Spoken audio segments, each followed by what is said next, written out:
Low ಬಸ್ಯಾ, low PUBG tournament ಐತೆ ನೋಡು, ಅಲ್ಲೇ ನಾಡಿಯ ಆಡವ ಬಾ. Hi guys.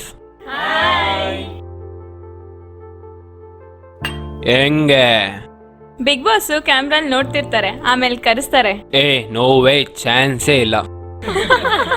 ಏನು ಹೇಳು ಗುರು, ಬಿಗ್ ಬಾಸ್ ಇಲ್ದೆ ಟೈಮ್ ಪಾಸೇ ಆಗಲ್ಲ. ನನ್ ಪ್ರಕಾರ ಒಂದು ಹುಡುಗಿಯಾಗಿ ಬಿಗ್ ಬಾಸ್ ನ ಕವಿತಾ ಗೌಡನೇ ಗೆಲ್ಬೇಕಿತ್ತು. ಹೌದು ಹೌದು. ಕಣೆ, ನಾನೇ ಬಿಗ್ ಬಾಸ್, ನಾನೇ ಬೇಕು ಅಂತಾನೆ ಕೊಡ್ಲಿಲ್ಲ.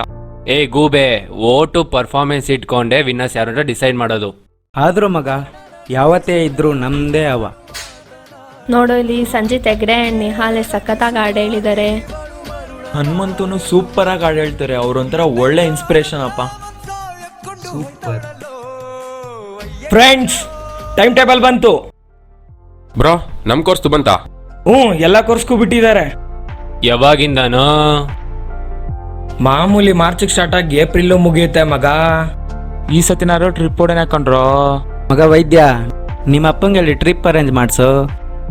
ಈ ಸತಿ ಎಲೆಕ್ಷನ್ ಟೈಮ್ ಅಲ್ವೇನೋ, ಅಪ್ಪ ಬ್ಯುಸಿ ಇರ್ತಾರೆ. ನಾನು ಎಲೆಕ್ಷನ್ ಅಲ್ವಾ, ಊರ್ಗ್ ಹೋಗ್ಬೇಕಾಗುತ್ತೆ ಅನ್ಸುತ್ತೆ. ಒಂದೊಟ್ಟಿನೇನ್ ಡಿಫ್ರೆನ್ಸ್ ಆಗಲ್ಲ, ಬಾ ಹೋಗೋಣ. ರಜಾ ಸಿಗದೆ ಅಪರೂಪಕ್ಕೆ, ಮಿಸ್ ಮಾಡ್ದೆ ಬಾ.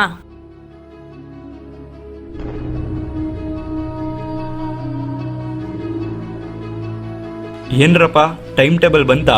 ಸರ್, ಟೈಮ್ ಟೇಬಲ್ ಬಂತು. ಜ್ಯೂಸ್ ಕುಡಿತೀಯಾ? ಜ್ಯೂಸ್ ಬಿಡ, ಅಲ್ಲಿ ನೋಡಿ ಏನೋ ಹೇಳ್ತಾ ಇದಾರೆ ಸೀರಿಯಸ್ ಆಗಿ. ರಿಯಾಲಿಟಿ ಶೋ ಬಗ್ಗೆ ತುಂಬಾ ತಲೆ ಕೆಡ್ಸ್ಕೊಂಡಿರ ಅನ್ಸುತ್ತೆ. ನಾನೇ ನಿಮ್ನ ರಿಯಾಲಿಟಿ ಶೋ ನೋಡಬೇಡಿ ಅಂತ ಹೇಳ್ತಿಲ್ಲ.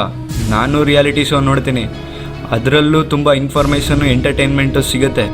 ಆದರೆ ನಾನು ಹೇಳೋದು ಏನಪ್ಪ ಅಂದರೆ, ಆ ರಿಯಾಲಿಟಿ ಶೋ ಕೊಟ್ಟಷ್ಟು ಪ್ರಾಮುಖ್ಯತೆನ ನಮ್ಮ ಸಮಾಜದ ಸ್ಥಿತಿಗತಿ, ದೇಶದ ಸ್ಥಿತಿಗತಿ ಗಮನಿಸೋಕ್ಕೆ ಕೊಡಿ ಅಂತ. ನಿಮಗೆ ಗೊತ್ತಿರೋಂಗೆ ಕಳೆದ ಬಾರಿ ನಮ್ಮ ರಾಜ್ಯದಲ್ಲಿ ಮತದಾನ ನಡೆದಿರೋದು ಕೇವಲ 68% ಅಷ್ಟೇ. 18 ವರ್ಷ ಮೇಲ್ಪಟ್ಟ ಎಲ್ಲ ಭಾರತೀಯರಿಗೂ ಸಂವಿಧಾನ ವೋಟಿಂಗ್ ರೈಟ್ಸ್ ಕೊಟ್ಟಿದೆ. ಯಾಕೆ? 18 ವರ್ಷಕ್ಕೆ ನಮ್ಮೆಲ್ರಿಗೂ ಮೆಚುರಿಟಿ ಬಂದಿರುತ್ತೆ. ಸರಿ ಯಾವುದು, ತಪ್ಪು ಯಾವುದು ಯೋಚನೆ ಮಾಡೋ ಶಕ್ತಿ ಇರುತ್ತೆ. ಸರಿಯಾದ ಪ್ರತಿನಿಧಿಗಳನ್ನ ಆಯ್ಕೆ ಮಾಡಿ ಅವ್ರನ್ನ ಗೆಲ್ಲಿಸಿ ಕಳಿಸ್ತೀವಿ ಎಂದು ವಿಶ್ವಾಸದಿಂದ ಎಲೆಕ್ಷನ್ ರೈಟ್ಸ್ ಕೊಟ್ಟಿರ್ತಾರೆ. ಆದರೆ ನಾವು ಎಲೆಕ್ಷನ್ ರಜೆ ದಿವಸ ನಾವೇನು ಮಾಡ್ತೀವಿ? ಪಾರ್ಟಿ, ನಿದ್ದೆ, ಟ್ರಿಪ್ಪು, ಟೂರು ಅಂತ ಎಲ್ಲ ಹೇಳಿ ಓಟೇ ಹಾಕಲ್ಲ. ಸರ್, ಒಳ್ಳೆ ನಿಷ್ಠಾವಂತರು ನಾಯಕರಿದ್ರೆ ಓಟ್ ಮಾಡ್ಬೋದು. ಆದರೆ ಯಾರೊಬ್ಬ ನಾಯಕನೂ ಆ ಥರ ಕಾಣ್ತಾ ಇಲ್ಲ. ಅದರಲ್ಲೂ ನಮ್ಮ ಜನ ದುಡ್ಡನ್ನ ಮೊರೆ ಹೋಗಿ ಓಟ್ ಹಾಕ್ತಾರೆ. ಬರೀ ಭ್ರಷ್ಟಾಚಾರನೇ ತುಂಬಿರೋ ಈ ದೇಶದಲ್ಲಿ ನಾವು ಯಾರಿಗೆ ಓಟ್ ಹಾಕಬೇಕು ಅಂತ ಮನಸ್ಸಾಗುತ್ತೆ ಸರ್.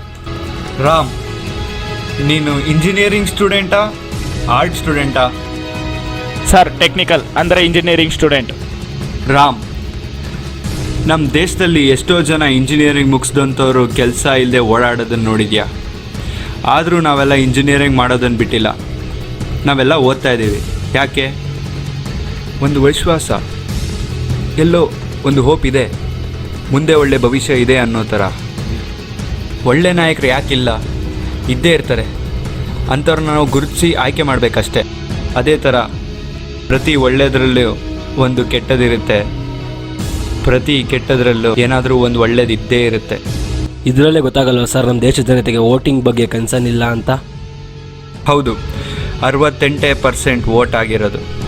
ಯಾಕೆ ಅಂದರೆ ನಮ್ಮಂಥ youths, so called elite gathering, ಮಹಾಬುದ್ಧಿವಂತರು ಅನ್ಸ್ಕೊಂಡಿರೋರು ಸಾಲಲ್ಲಿ ನಿಂತು ಮತದಾನ ಮಾಡೋದು ಅವರ ಸ್ಟೇಟಸ್ಗೆ ಅವಮಾನ ತರುತ್ತೆ ಅಂದ್ಕೊಂಡಿದ್ದಾರಲ್ಲ, ಅದಕ್ಕೆ.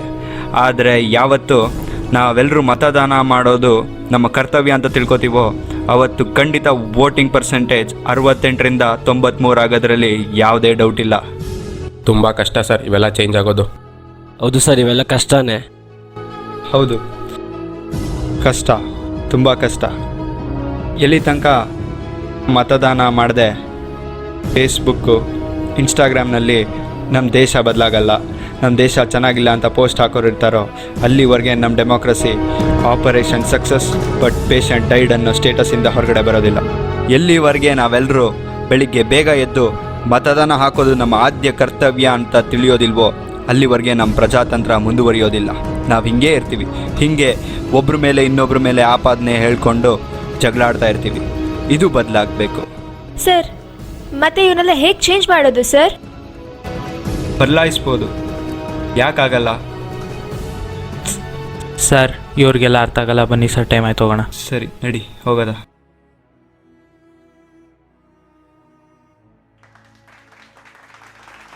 ಸರ್ ಈ ಕೋತಿಗಳಿಗೆ ಸಿಲೆಬಸ್ಸಲ್ಲಿರೋದು ಹೇಳಿದ್ರೇ ಕೇಳಲ್ಲ, ಇನ್ನು ತತ್ವಜ್ಞಾನ ಬಗ್ಗೆ ಪಾಠ ಮಾಡಿದ್ರೆ ಕೇಳ್ತಾವ ಸರ್?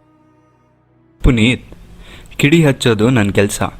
ಅದು ಕಾಡ್ಗಿಚ್ಚಾಗಿ ಬದಲಾಗುತ್ತೋ ಇಲ್ವೋ ಅದು ಮುಂದಕ್ಕೆ ಅವ್ರಿಗೆ ಬಿಟ್ಟಿದ್ದು. ನಮ್ಮ ಕೆಲಸ ನಾವು ಮಾಡಿದ್ದೀವಿ, ಇನ್ನು ಅವ್ರಿಗೆ ಬಿಟ್ಟಿದ್ದು ಮಾಡಲಿ.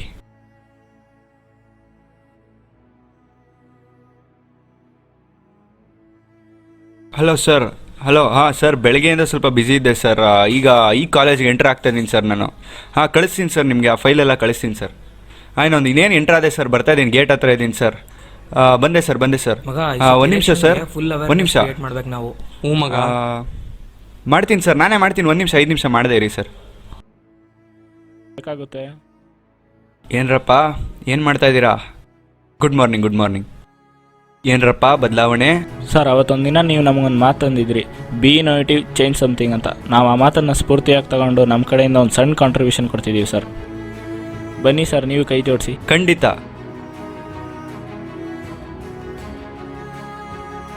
Hour nation, our election, our vote. ಚೆನ್ನಾಗಿದೆ, ಕ್ರಿಯೇಟಿವ್ ಆಗಿದೆ, very good.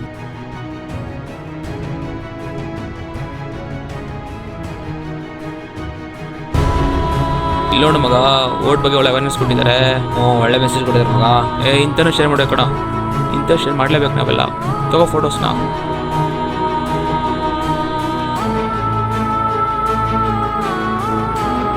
Good morning sir. ವಾ ಏನು ಗುರಿದು? Vote for India, our nation, our election, our vote.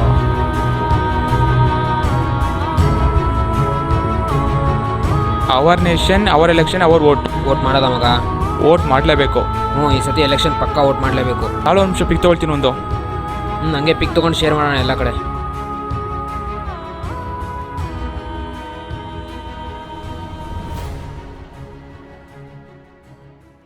Puneeth ನೋಡಿದ್ರಾ? ಹ್ಞೂ ನೋಡಿದೆ ಸರ್. ಆ್ಯಕ್ಚುಲಿ ಅವತ್ತು ನಾನು ನೋಡಬೇಕಾದ್ರೆ ಆ ಹುಡುಗರೆಲ್ಲ ಕಿಸ್ತಾ ಕೂತಿದ್ರು. ನೀವು ಯಾಕೆ ಇಷ್ಟೊಂದು ಒದ್ದಾಡ್ತಾ ಇದ್ದೀರಾ ಅಂತ ನಾನು ಅನ್ಕೋತಾ ಇದ್ದೆ. ಬಟ್ ನಿಮ್ಮಿಂದ ಒಂದಿಬ್ಬರಾದರೂ ಚೇಂಜ್ ಆದ್ರಲ್ಲ, ತುಂಬ ಖುಷಿ ಆಯಿತು ಸರ್. ನಿಮ್ಮಂಥ ಕೊಲಿಗ್ ಇರಬೇಕು ಸರ್. ಎಲ್ಲರೂ ಅಂಟಿಸ್ಬೇಕಲ್ಲ ಪುನೀತ್ ಇದನ್ನ. ಹಾಂ ಸರ್, ಇದನ್ನು ಅಲ್ಲೇ ಹಾಕ್ಬೋದಲ್ಲ ಸರ್? ಅಲ್ಲೇ ಹಾಕ್ಬಿಡ್ಲಾ? ಹಾಂ ಅಲ್ಲೇ ಹಾಕಿ.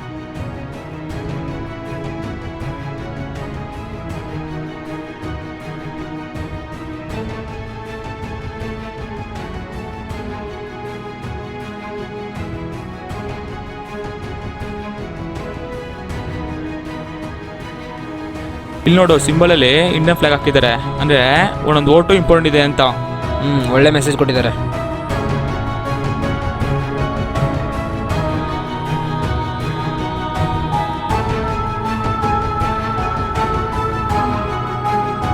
ಕೊನೆಯದಾಗ ಒಂದು ಮಾತು ಹೇಳ್ತೀನಿ ಕೇಳಿ.